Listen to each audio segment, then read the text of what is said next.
This morning, it's a little dark and cloudy out. We got a pretty stiff breeze, probably about 10 miles, well, probably about 13 miles an hour coming out of the north.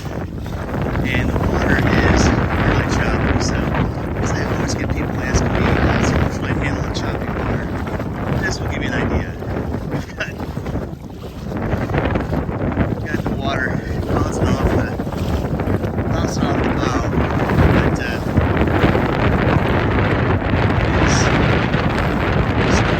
really going well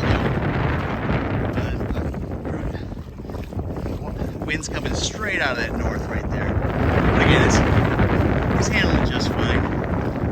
Definitely pulled a little bit harder than I typically would on a Sunday morning, but all in all, Hobie Ultralite